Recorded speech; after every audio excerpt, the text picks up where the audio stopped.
É só fechar. Muito bem. Tem até efeitos especiais aí no Carta aos Romanos.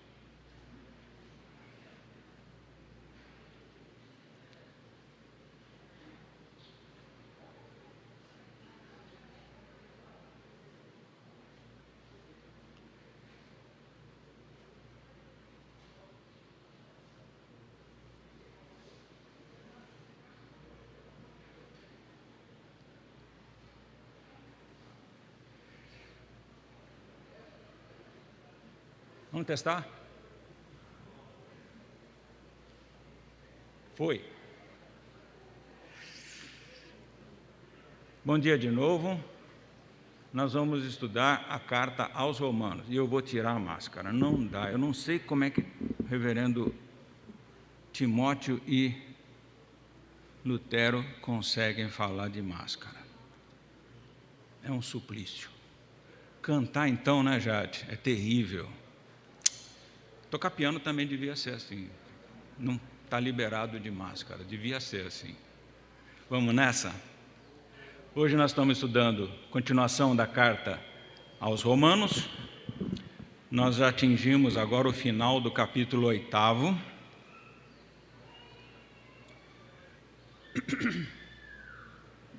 Aqui nós trabalhamos de 31 a 39.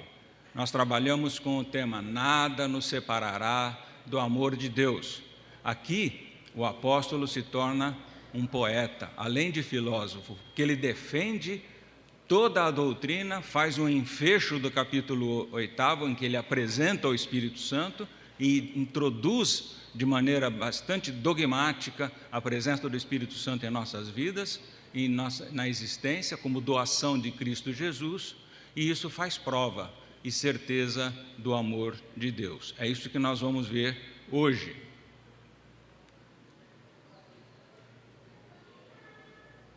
O versículo-chave é esse daí. Nada será capaz de nos separar do amor de Deus. Mas nós vamos ler todo o texto. Romanos 8, de 31 a 39, começando em 31, está na tela. Que diremos então à vista dessas coisas? Se Deus é por nós, quem será contra nós?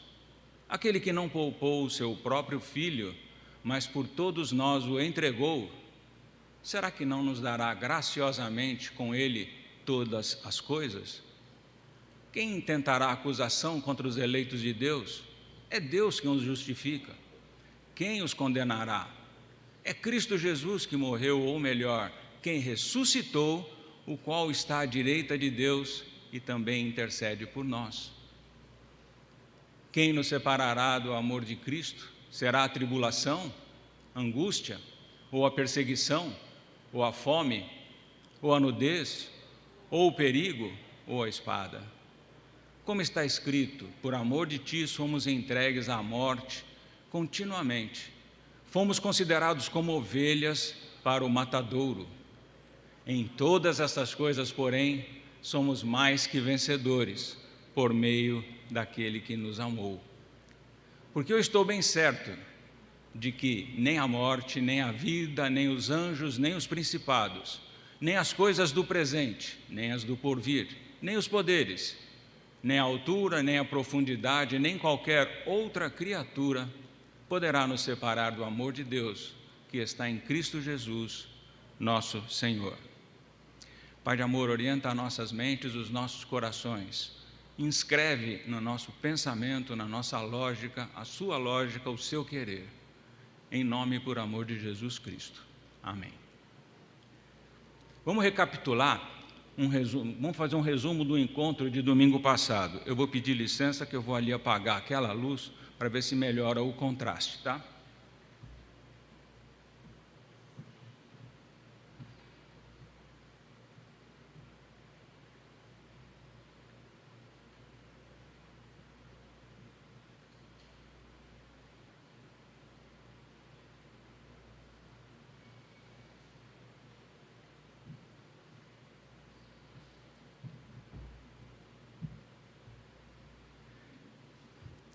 Então, recapitulando então, alguns pontos do encontro de domingo passado. Nós vimos que o texto do domingo passado, que era Romanos 8, de 26 a 30, dava para dividir em duas partes principais. A primeira falava da provisão de Deus, para que nós, os fiéis, não sejamos tão fracos e não possamos suportar tantas e tão pesadas cargas, é que Jesus nos contempla com o seu Espírito e com a sua ajuda, suficiente para superar todas as dificuldades. Isso nós vimos, porque somos sustentados por um poder celestial. Não é nas nossas forças que nós ficamos, mas é no poder celestial. Também na segunda parte, nós vimos aquela sequência de 5 verbos de ação, que são os propósitos de Deus realizados. O propósito de Deus é realizado.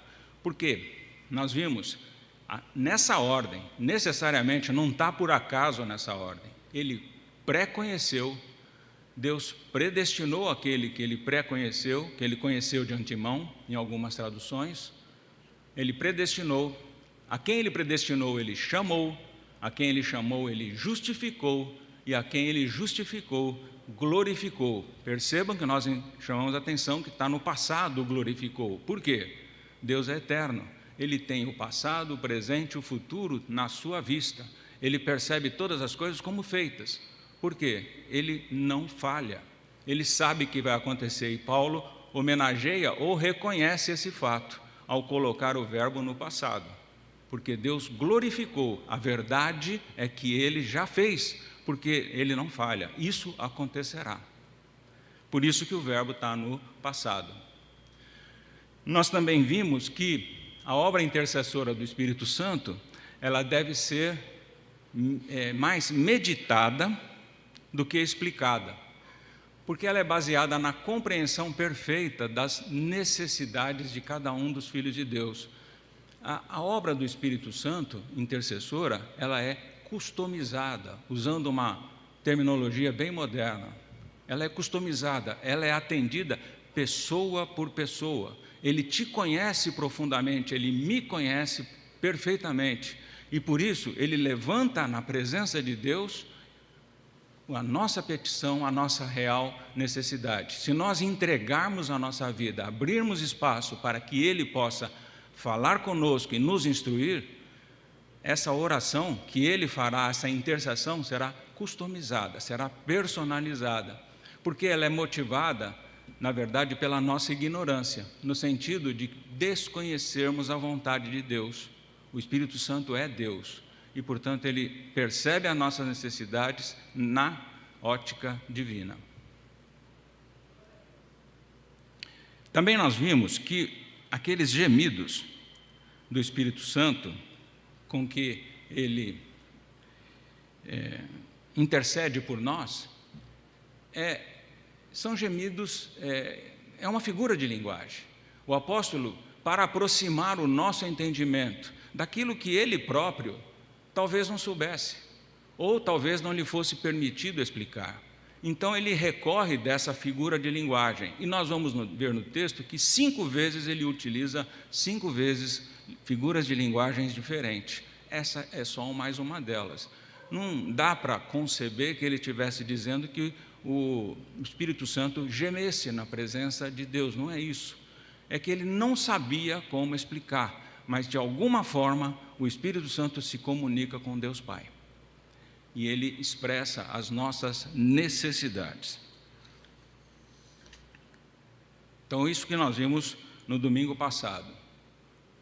Portanto, a intercessão do Espírito Santo é sempre de acordo com a vontade divina e é plenamente ouvida por Deus. Quando nós entregamos a nossa vida e esvaziamos o nosso eu, a nossa oração é instantaneamente colocada de maneira eficaz na presença do Deus eterno. Está sempre e sempre ouvida por Deus. Mas o tema de hoje é: quem nos separará do amor de Cristo? Ele faz um hino de louvor, ele faz um cântico de vitória. A primeira verdade consoladora e animadora que o apóstolo coloca nesse trecho e deixa bem claro é que nós precisamos submeter a nossa vida a Deus em Cristo Jesus. E veja só, isto é a nossa parte. Submeter a Deus em Cristo Jesus é a nossa parte. o Espírito nos preencherá com conhecimento, com sabedoria, com orientação. Essa é a parte de Cristo. Nós temos que confiar que Ele fará. Ele fará o nosso crescimento, Ele fará a nossa santificação. Tá? Então vamos lá, versículo 31, a gente já leu, vamos só relembrar. Que diremos então à vista dessas coisas? Se Deus é por nós, quem será contra nós? Primeira coisa que a gente tem que notar aqui é que Paulo já provou o seu tema. Até aqui no capítulo 8, no versículo 30, ele já provou o tema. Agora, ele vai iniciar uma série de exclamações. E por meio dessas exclamações, ele vai expressar a grandeza da alma que os crentes devem possuir. Ele vai dizer como é que é grande a nossa capacidade de, na presença e no amparo do Espírito Santo, nós vamos vencer as dificuldades, nós vamos vencer as adversidades, e isso insiste em fazer com que nós nos desesperemos muitas vezes.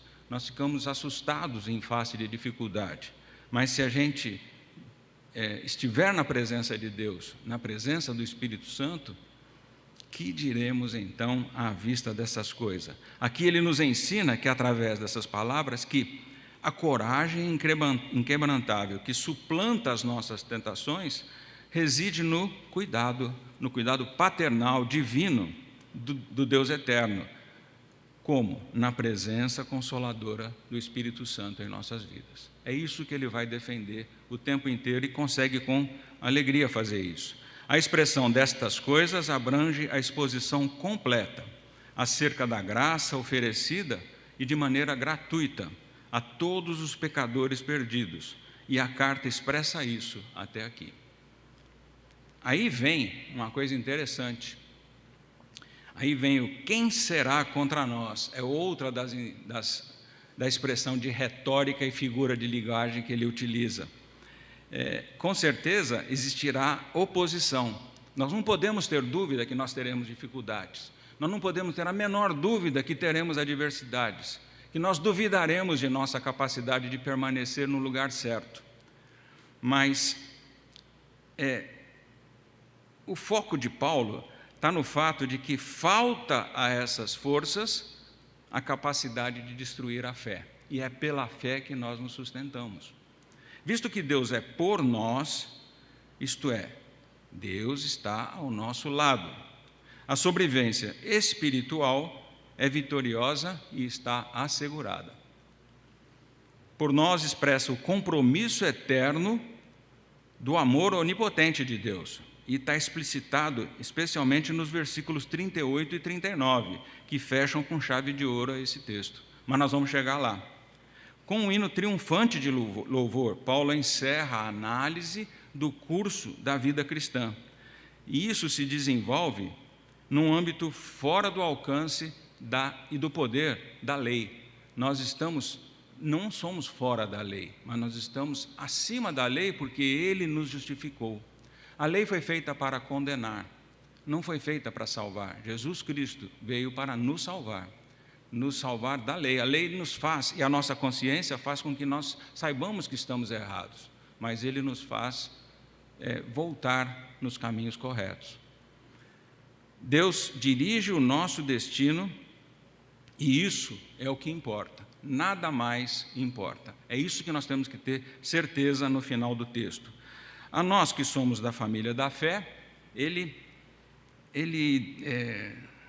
deu o seu próprio Filho.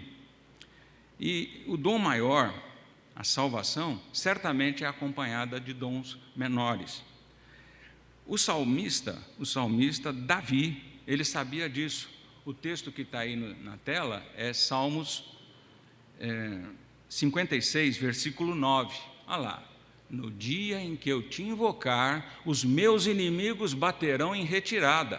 Uma coisa eu sei, que Deus é por mim. Toda a força que Davi possuía, ele reconhece, vem de Deus. A salvação, a condução vem de Deus. Nada, todos irão se retirar, todos os outros irão embora, não se oporão. Por quê? Porque o adversário, eles vão perceber que é Deus, e Deus é por mim. E cada um de nós vai perceber isso também. Qualquer um que desafiasse a um filho de Deus sabia ou aprendia rapidamente que ele estava desafiando o próprio Deus. Sabe quem tinha essa certeza? O profeta Isaías. Vamos lá. Olha como é que ele fez. Isaías 58. Perto está o que me justifica. Quem ousará entrar em litígio comigo?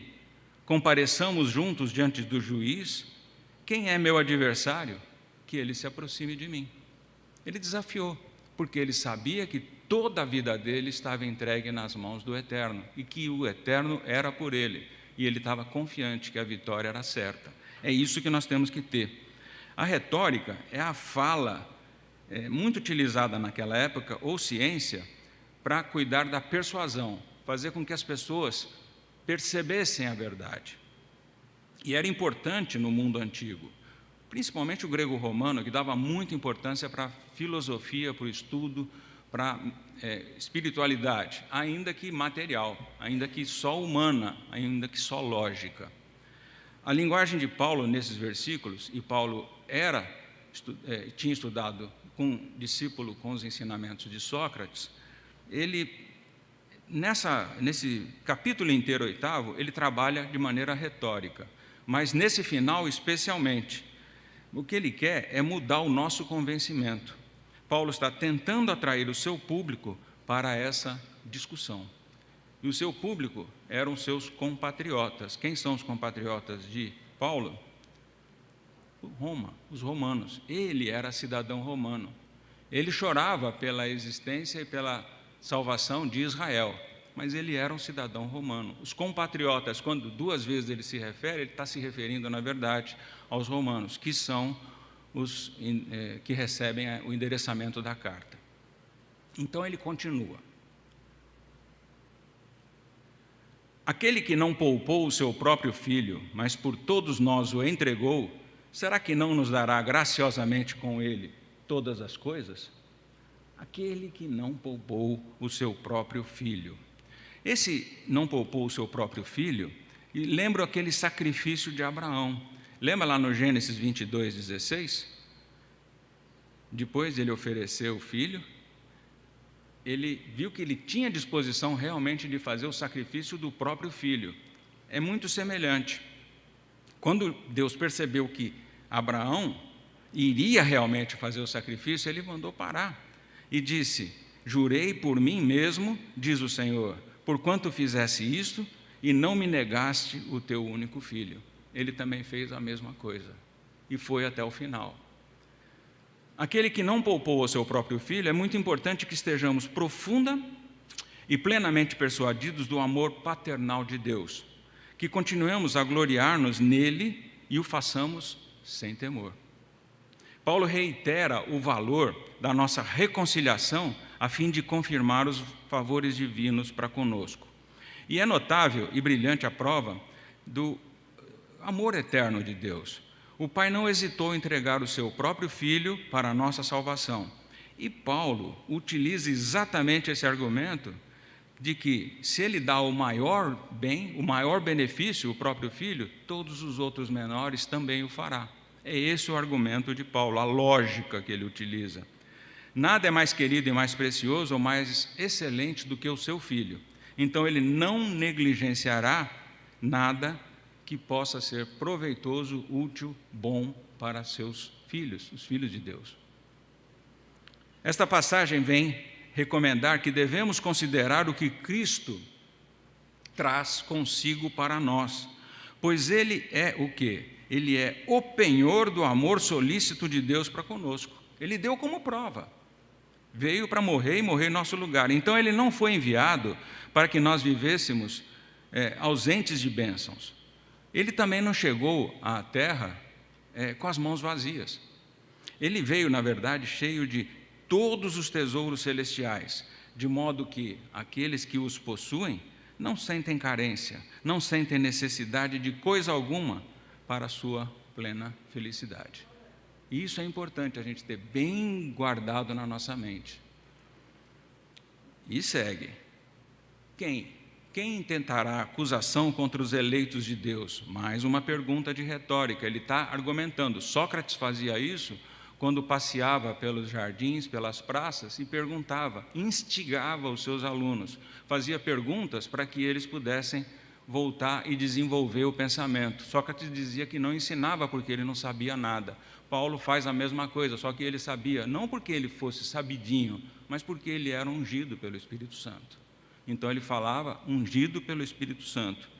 Então ele fala, quem intentará acusação contra os eleitos de Deus? Pergunta de retórica.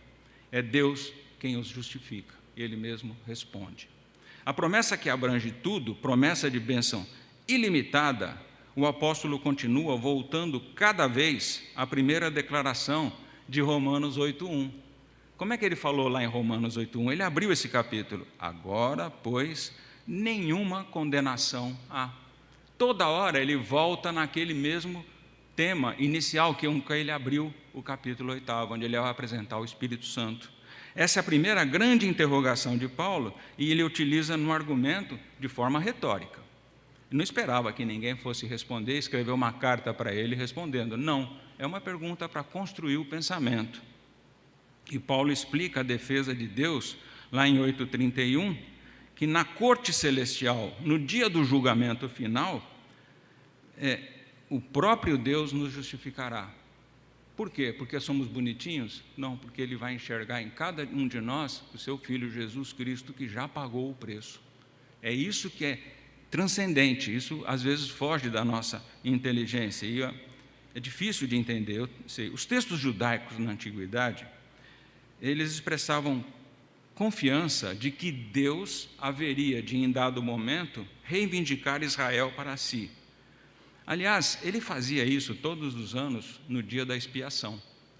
Reivindicava Israel para si. Eles são povo meu, não toca no meu povo. Ele sempre fazia isso. Todo ano tinha o dia da expiação. E Paulo baseia nisso a confiança dos crentes para fazer a defesa de Cristo. Ainda se o próprio Cristo morreu pelos fiéis, ressurgiu por eles e agora à direita de Deus é o seu constante advogado, haverá força que possa partir os laços do amor que prendem o Salvador aos salvos? Não pode haver acusação contra eles, nem pode haver dissolução, e eles aí eu me incluo também. Não haverá dissolução dos laços redentores. E aí procede a certeza da salvação, de que haverá segurança da alma, não só pelas dificuldades que haverão de ser suavizadas, pelo menos a crueza da dor é então mitigada por essa confiança, pela presença do Espírito Santo em nossas vidas. Dificilmente existe uma exortação à paciência mais apropriada do que quando a gente entende que Deus é por nós. Ao entendermos isso, a gente tranquiliza o coração, a gente sossega a alma, a gente começa a ficar absolutamente tranquilo, porque o Eterno é comigo. Ele me protegerá, é isso que ele está dizendo. E Paulo faz dessa confiança o princípio da consolação. E todos nós devemos nos sentir fortalecidos por isso, tranquilamente. Paulo, então, remove o perigo que a acusação traz, pois só existe um Deus perante cujo tribunal devemos nos pôr. Portanto, visto que é Ele quem nos justifica, então não haverá lugar para acusação. É isso que o texto nos faz entender. 34, versículo, quem os condenará? Outra pergunta de retórica. É Cristo Jesus quem morreu, ou melhor, quem ressuscitou, o qual está à direita de Deus e também intercede por nós.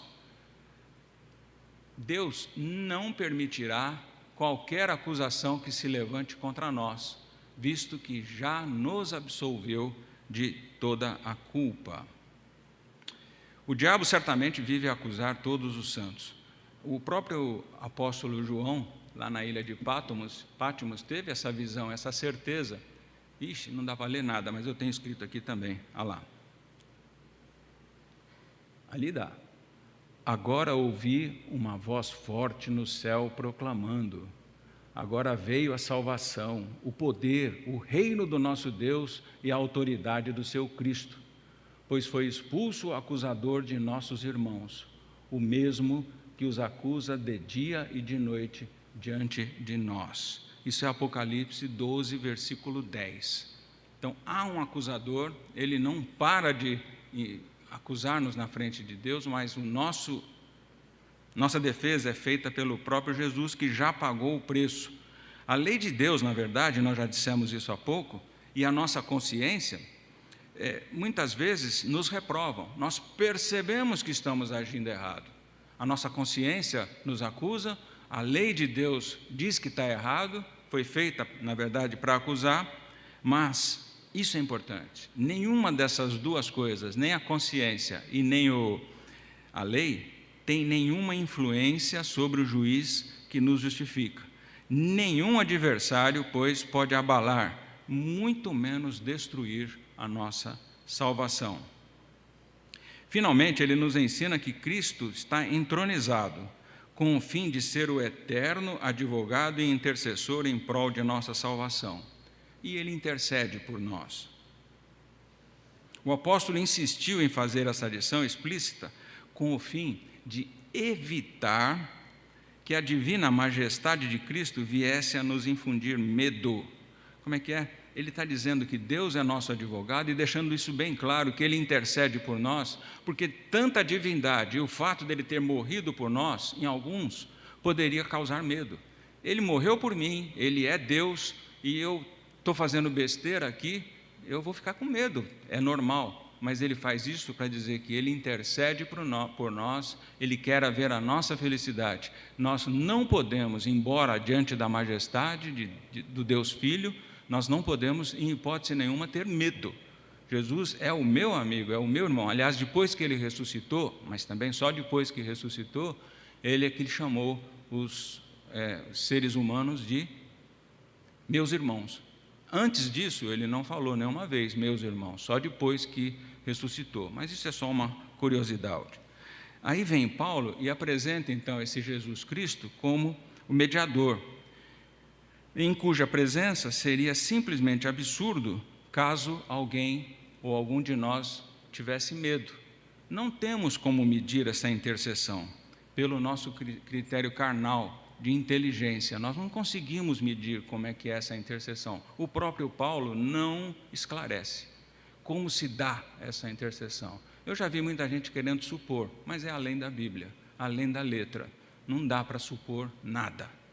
Não temos como medir essa intercessão que se dá por Jesus Cristo. Cristo intercede por nós para nos reconciliar com o Pai e levá-lo a ouvir-nos em amor. Então, ao nos reconciliar, nós podemos, então, estar na presença dEle, falar diretamente com o Deus Pai e apresentar as nossas dificuldades, que não são poucas.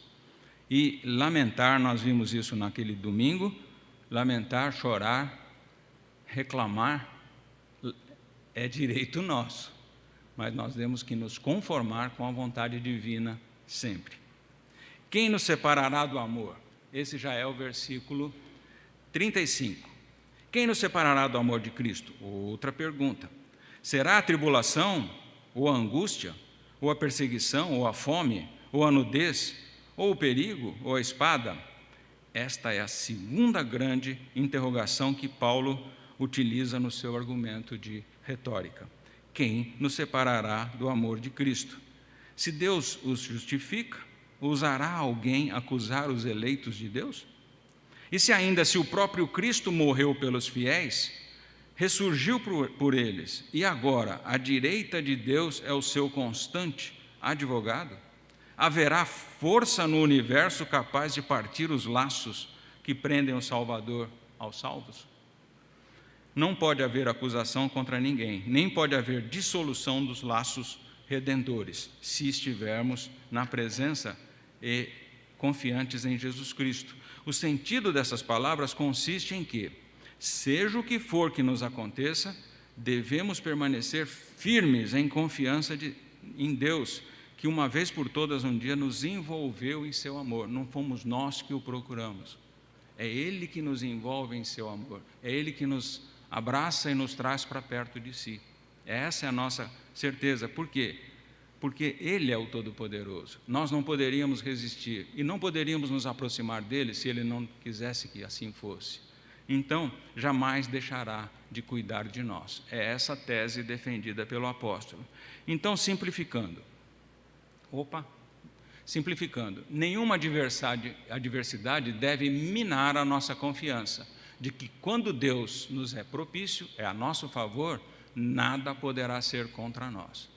E a expressão amor de Cristo testifica a suposição subjacente, ou seja, remanescente, que permanece sobre a identidade da essência entre Pai e Filho.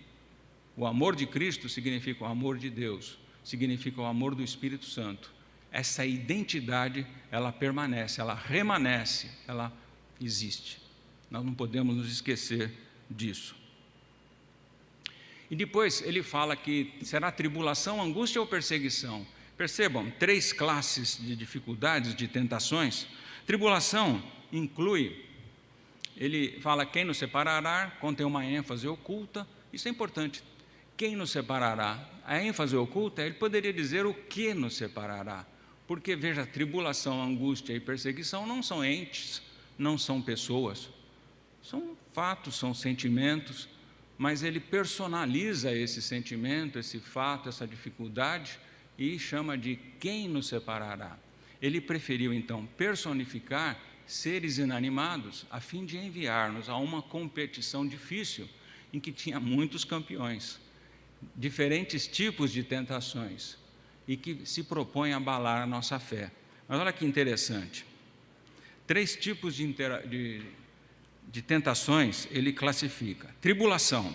Tribulação inclui todo tipo de sofrimento ou perda. Isso é tribulação. Depois ele fala de angústia. Angústia já é um sentimento interno. Ele fala das dificuldades que nos enfraquecem para que não possamos escolher o caminho correto. Isso é angústia. Aquele dilema, você não sabe o que fazer. Isso é uma angústia. Mas ele está em nós. Tal era a ansiedade. E aí é só um exemplo, Abraão e Ló tiveram essa dificuldade quando um deles foi, lembra, Abraão foi constrangido a expor a sua própria esposa, Sara, mulher belíssima, jovem ainda, exposta à possibilidade de prostituição. Isso aconteceu, ele estava num dilema, certamente sofreu muito para admitir aquela possibilidade. O outro, Ló, admitiu que as filhas também fossem entregues como prostitutas, naquele episódio, antes da saída de Gomorra. Então, nós temos dificuldades, nós temos perplexidades, e às vezes a gente não vê uma via de escape, mas o Espírito Santo nos ensina e nos dá sabedoria para fazermos a escolha correta. Por fim, ele fala de perseguição. Isso é o que mais nós temos ouvido atualmente.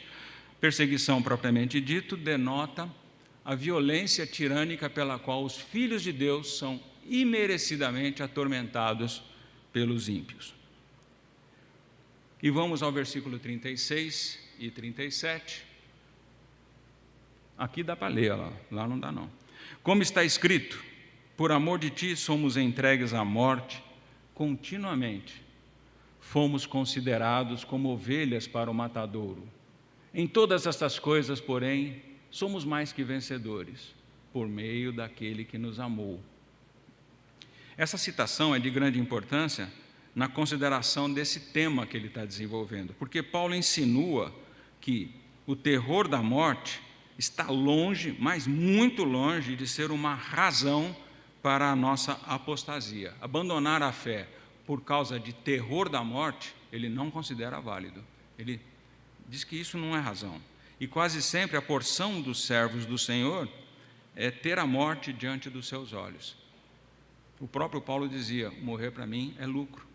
Ele tinha a morte todos os dias à sua frente. E mesmo assim enfrentava todas as dificuldades, todas as adversidades. O salmista fala isso. E a citação que ele fez ali no versículo 36, por amor de ti somos entregues à morte, como está escrito. Ele está citando o Salmo 44, 22. Sim, por amor de ti, somos mortos todo dia, somos reputados como ovelhas para o matadouro. Essa citação é essa que ele está fazendo do Salmo que ele conhecia bem, Salmo 44, 22. ele adiciona então uma vigorosa afirmação. Ele diz o quê? Que mesmo assim os crentes não se separam do pacto divino. Paulo tinha particularmente em vista aqui que não há objeção alguma a que os santos se queixem da calamidade, que os santos reclamem da sua aflição. Não é errado nós apresentarmos as nossas queixas, as nossas orações, os nossos pedidos na presença de Deus, inclusive pelo sofrimento rotineiro. Não é pecado pedir, mas, primeiramente, declararam sua inocência e mostraram que se achavam sobrecarregados com tantos males. E podemos argumentar até de maneira adequada de que não há nada novo em o Senhor permitir que os santos sejam imerecidamente expostos à crueldade dos ímpios. Faz-se evidente, porém, que tal só sucede visando o seu bem, visto que a Escritura nos ensina que é inconsistente com a justiça divina que Deus destrua o justo. Lembra quando ele conversa com Abraão? Abraão questiona a Deus diversas vezes sobre esse tema. Abraão fala o quê? Mas será que o Senhor vai destruir o justo junto com o ímpio? Deus não concorda, Ele não destrói o justo só por causa do ímpio, Ele não faz isso. Então, Cristo declara bem-aventurados aqueles que sofrem por causa da justiça também. É uma confiança poética. Paulo desafia toda a oposição imaginável, mostrou então que há duas classes de opositores. Primeiro, ele coloca adversidades ou dificuldades, dificuldades temporais, está no versículo 35. Os sofrimentos são reais e o apóstolo bem sabe disso. Ele fala de sofrimento que ele teve. Olha o testemunho dele escrevendo aos Coríntios. Até a presente data sofremos fome, sede e nudez. Somos esbofeteados e não temos morada certa. Aliás, morada certa também foi a mesma reclamação ou lamento de Jesus Cristo. O Filho de Deus não tem aonde reclinar a sua cabeça. Essa queixa é comum a Paulo e a Jesus Cristo. Para ilustrar o seu caso, então ele já tinha citado o Salmo 44, 22. Mas a verdade é que nós somos mais do que vencedores. Somos mais que vencedores. E para isso nós temos que lutar sempre, mas sabendo que também sempre seremos vencedores. Às vezes sucede que, aparentemente, os crentes são vencidos e são entregues ao cansaço, à exaustão. Entretanto, há um resultado que lhe é infalível, ou seja, o Senhor sempre lhe garante que no final sairão ilesos, sairão a salvo, porque Jesus Cristo nos garante isso. É essa a discussão, todos os versículos tratam a respeito dessa verdade. E no final, ele vai avançando e vai, porque eu estou bem certo de que nem a morte, nem a vida, nem os anjos, nem os principados, nem as coisas do presente, nem as coisas do porvir, nem os poderes, nem a altura, nem a profundidade, nem qualquer outra criatura poderá nos separar do amor de Deus, que está em Cristo Jesus, nosso Senhor. Essa é a nossa certeza. Nós temos que ter absoluto. Ele escreveu com a convicção de quem estava inspirado pelo Espírito Santo. Essa é a segunda classe de opositores que nós enfrentamos. Mas vejam só, esses poderes espirituais que ele se refere, quase que com desdém, porque eles são fúteis nas suas tentativas de nos separar do amor de Deus. Eles vêm catalogados em grupos, de 2 e de 3 alternadamente. Veja só. Alternadamente. Primeiro ele fala nem morte, nem vida.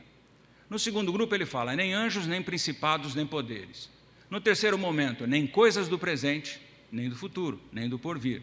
E por último ele fala nem altura, nem profundidade, nem qualquer outra criatura.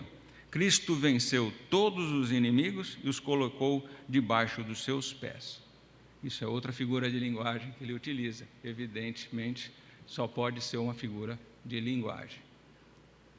Aí, ele volta nesse tema e faz com bastante qualidade quando escreve aos Coríntios, porque ele mostra que toda a vitória ou gloriosa consumação se dará quando Deus for tudo em todos. Olha só, 1 Coríntios, quem quiser abrir a Bíblia pode, 1 Coríntios 15, 24 a 28. Os 3 primeiros versículos estão lá na tela, olha lá. E então virá o fim, quando ele entregar o reino ao Deus e Pai, quando houver destruído todo o principado, bem como toda a potestade e poder, porque é necessário que ele reine até que tenha posto todos os inimigos debaixo dos seus pés. O último inimigo a ser destruído é a morte, porque ele sujeitou todas as coisas debaixo dos seus pés. E quando diz que todas as coisas lhe estão sujeitas, certamente exclui aquele que tudo lhe sujeitou, o próprio Deus. Quando, porém, todas as coisas lhe estiverem sujeitas, então o próprio Filho também se sujeitará àquele que todas as coisas lhe sujeitou, para que Deus seja tudo em todos. Está faltando um S ali? Não, está pequenininho, mas é tudo em todos. Para que fôssemos mais fortemente confirmados nas coisas que experimentamos, o apóstolo agora vem e constrói diversas hipérboles, alguns exageros até. Porque tudo, diz ele, seja na vida, seja na morte, parece querer afastar-nos de Deus, porém não o conseguirá.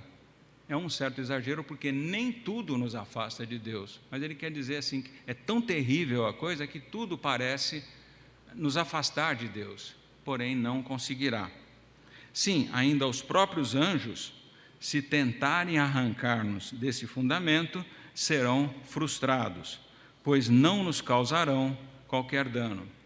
E isso não contradiz o fato de que os anjos são espíritos ministradores e são designados para a salvação dos eleitos. O autor de Hebreus faz essa definição, na forma de pergunta também.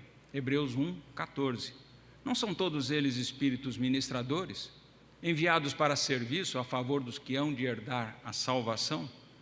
Aquelas aqui o apóstolo utiliza a mesma linha de pensamento do absurdo, de coisas que possivelmente não são admissíveis, não acontecerão.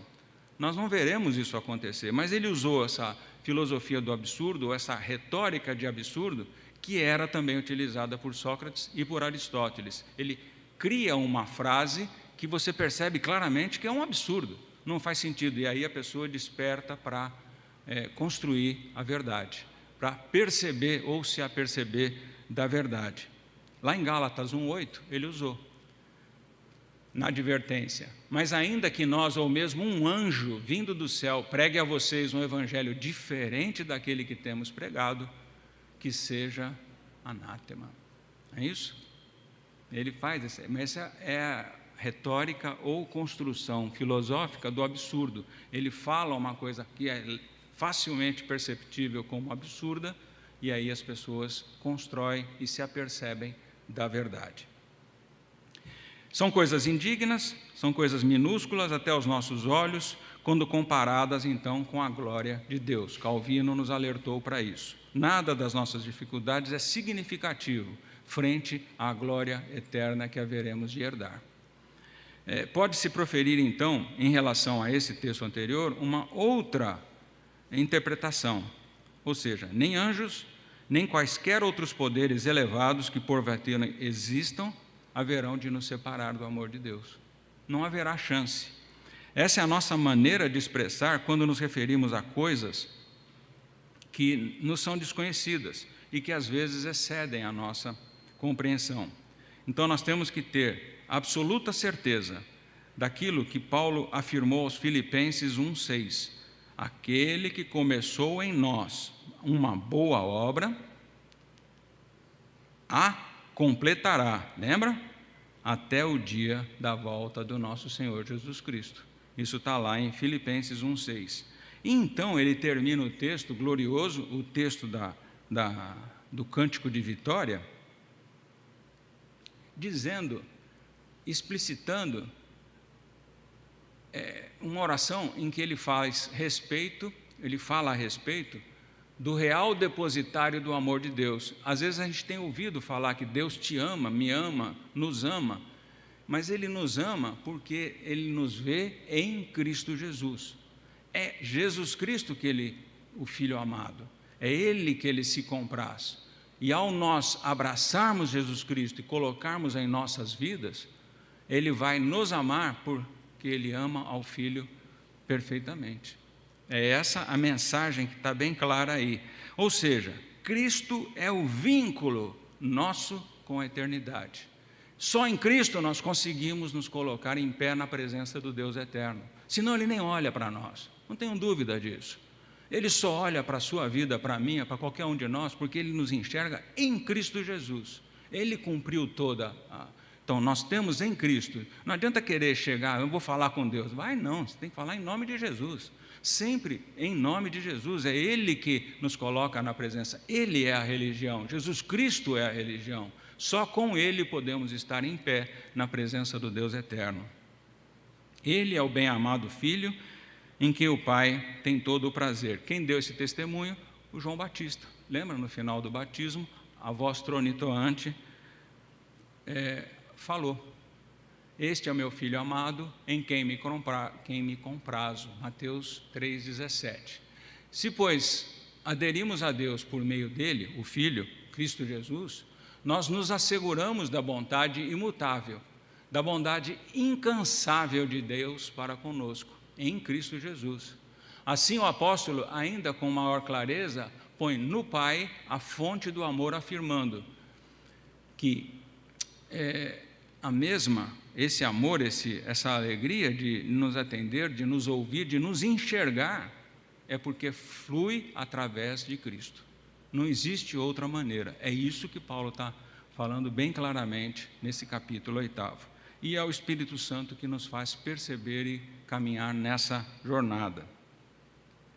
Aí, uma curiosidade a respeito de altura e profundidade. Nem altura, nem profundidade. Segundo Calvino, altura poderia significar prosperidade. Ainda segundo Calvino, profundidade poderia ser significância de adversidade. Também ele cogita de que está implícito que seria possível altura e honra ser a desgraça, a tristeza. Outros pensadores entendem que nem céu nem terra nesse lugar. Então a altura seria céu e profundidade seria a própria terra. Schlosser, ele é alemão, esse cara. Acho que nem a mãe dele sabia falar o nome dele. Nem céu nem terra, esse pensador alemão cristão. E as coisas do céu e as coisas da terra, outro pensador cristão, Crisóstomo. Então, alguns entendimentos são assim. Calvino ensina que a altura seria símbolo de prosperidade e profundidade símbolo de adversidade. Mas se ouvirem dizer que significa céu e terra também, não há cabimento falar em céu e inferno, porque essa palavra utilizada como profundidade, em nenhum momento é utilizada em outro lugar da Bíblia com significado de inferno. Isso não existe. Então, se ouvirem falar que esse texto fala de céu e inferno, não é muito correto, tá? Vamos lá. E aí a gente vai para o resumo final.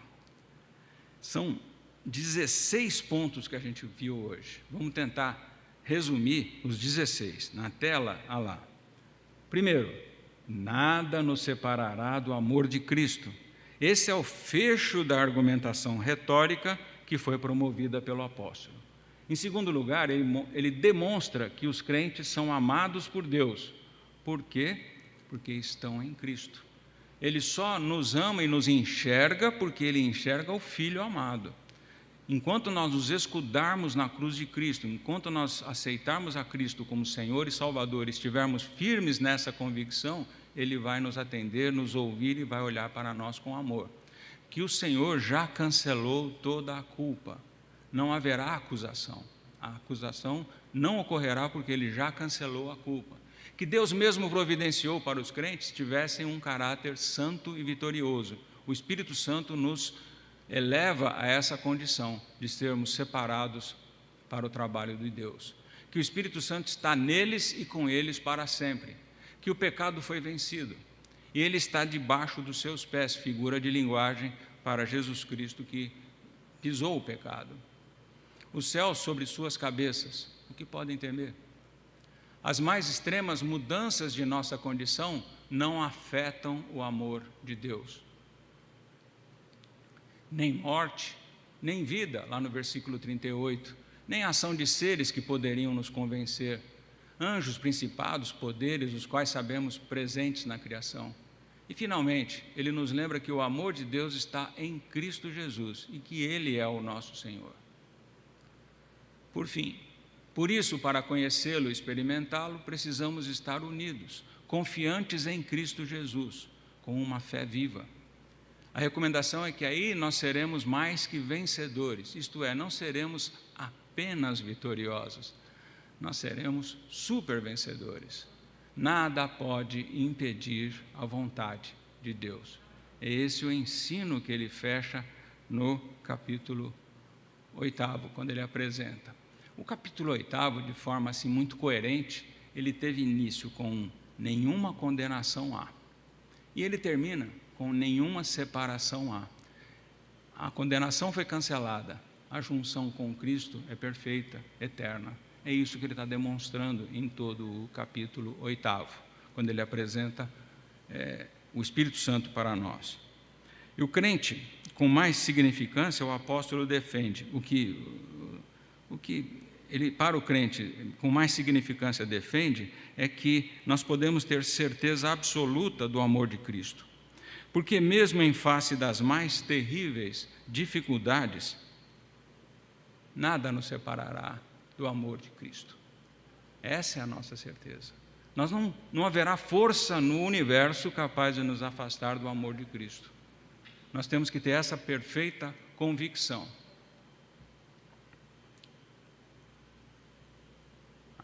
Temos um breve momento, questionamentos, complementos, comentários, se alguém quiser fazer. Tá? Tem o presbítero Daniel ali. Olha só, Rui Charles também está aqui. Olha só, tem muito presbítero aqui, ali de máscara. Pode fazer pergunta, comentário, questionamento, pode ficar à vontade. O nosso diácono Davi tem até um microfone ali para que todos... Não vão me desapontar. Hoje que eu providencio um microfone para que falasse. Tem mais um presbítero aqui na frente. Muito bem, presbítero Euclides. É bom te ver, viu? Faz 2 anos que eu não te via, né? Você estava mal, né? Agora você já está bem. Saúde, fique em paz, então. Presbítero Venâncio. Ninguém quer questionar? Ninguém quer questionar? Olha, você foi poupado, Davi. Olha, tem aqui, peraí, tem um microfone chegando aí.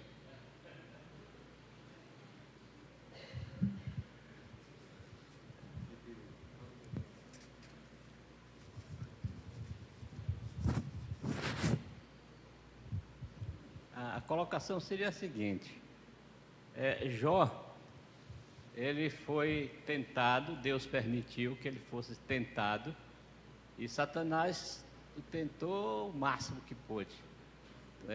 Acabou com a sua riqueza, ele era um grande fazendeiro, era muito rico. Satanás, então, fez com que tudo aquilo acabasse. Deus permitiu isso. Permitiu ainda que os seus filhos todos fossem mortos, seus 8 filhos. E ainda, ele tocou no coração da sua esposa, né, para que ela o repreendesse. E ela então disse para Jó: abandone esse teu Deus e morra. Morre, Porque Deus tinha também permitido a Satanás que tocasse na carne e nos ossos de Jó, porém não tocasse em sua alma. Então, dentro desse contexto todo que foi colocado aí, nós falamos em sofrimento, né? Eu acho que não poderia ter um exemplo mais profundo e forte do que esse. E duro. Né? Jó realmente foi muito provado, faz o máximo, mas não negou ao Senhor e não se entregou à tentação do Satanás. E toda a sua saúde, família e propriedade foram recompostas no final. Não que isso seja significante, mas a verdade é que a história nos diz isso. Tá bom. É isso mesmo. Alguém mais? O microfone está aí. Oi, Davi, seu trabalho começou.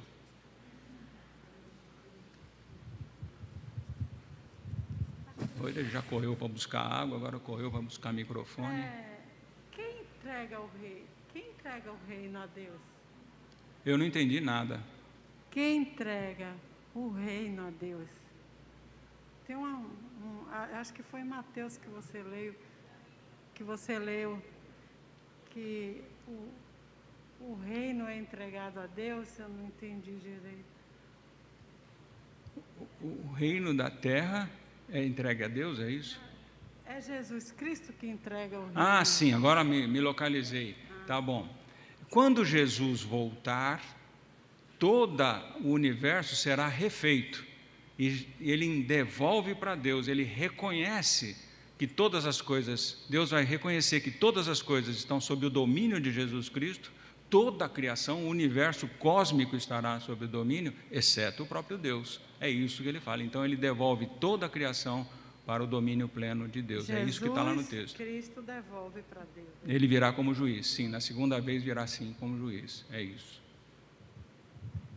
Foi? Então vamos lá. Domingo próximo, dia 3 de outubro, Romanos 9. Nesse Romanos 9, nós vamos ver o anseio pela salvação de seus compatriotas, e nós já vimos que compatriotas para Paulo são os romanos. Ele era cidadão romano, mas ele, no capítulo 9, também vai falar da sua tristeza pela incredulidade de Israel. Mas quando ele citar duas vezes no texto, e no resto de coisas, que os compatriotas para ele são os romanos. Não entendam compatriotas como sendo judeus, não.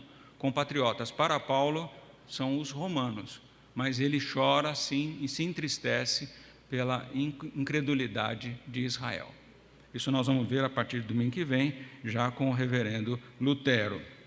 Em seguida, a bibliografia que foi consultada para esse trabalho: Calvino, Gruden, Stott, Bíblia de Estudo Arqueológico, e esses dois sites, dois blogs, na verdade, que falam a respeito de envolvimento histórico no momento.